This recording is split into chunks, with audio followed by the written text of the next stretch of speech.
Hello everyone! I thought I would do a quick wrap up to talk about the books I managed to get to in the month of September. So let's go. So the first book I managed to get to in the month of September was Sharp Objects by Gillian Flynn.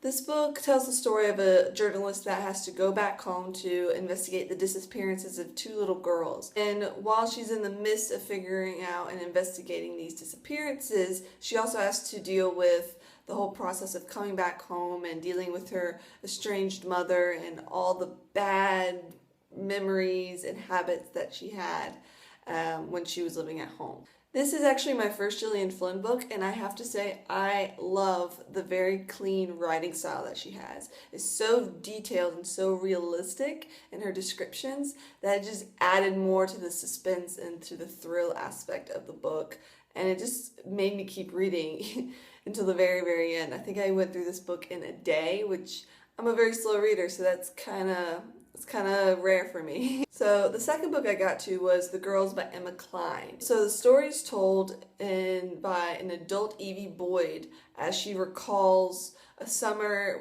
as a teenager when she starts associating with members of a local cult. She doesn't exactly join the cult, but she does spend a lot of time there at the compound. And she does build these relationships with the cult members, especially with the cult leader. The plot, I have to say, is not original in any aspect. It's basically a recreation of the Charles Manson murders and the setup that led to that. But yeah, I will say Emma Cline has one thing going for her in this book, and it's honestly what kept me reading even when the plot became kind of predictable. And that is her writing style and the way that she can get into the mindset and voice the teenage angst and personality and mindset and just the thought process that teenagers have when they're making decisions. I really love that. That was so fresh for me when I was reading her. The way Emma Cline describes and writes young Evie Boyd's thinking and this desire to become free from this superficial world that she grew up in is so spot on for me, and it kind of brought me back to when I was a teenager in some aspects. So the last book I was able to get around to in the month of September is Purple Hibiscus by Chimamanda Ngozi Adichie. And I apologize right now if I mispronounced the name. I'm so bad, but I really need to figure out how to pronounce her name because I love her as a writer, and I will definitely be reading her other two novels in the very near future.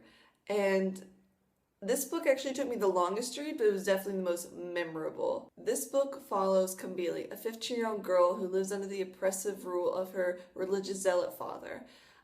When her and her brother go and visit their aunt in Nusuka or Suka, I don't know how to pronounce it, I'm sorry. She begins to realize certain things about her outside of the oppression of her father, and she begins to reevaluate her relationship with herself and her relationship with God and what her vision and image of God is.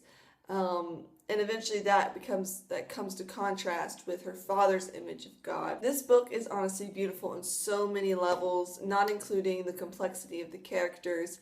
Even when you think there's no way you can love and appreciate a character, or there's a character that's pure and just wholesome, there are these complex images and symbols that kind of just make you think about what is truly good and what is truly evil, and how there is no pure evil or true or good and in the real world. Another thing I really liked about this book was the seamless integration and incorporation of Nigerian language and culture. I'm pretty uneducated in Nigerian culture, but the way it was incorporated into this novel really brought the story to life for me and really made it so tangible.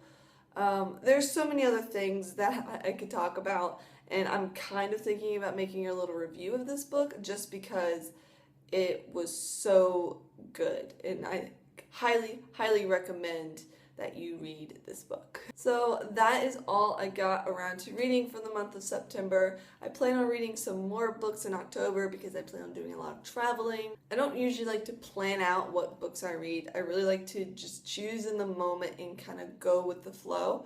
But there are two books I definitely want to get around to trying to read, if at all possible. They are The Melancholy of Anatomy by Shelley Jackson and Do No Harm, Stories of Life, Death, and Brain Surgery by Henry Marsh. Other than that, we will see where the wind blows, but I hope you all have a great day, and I'll see you next time.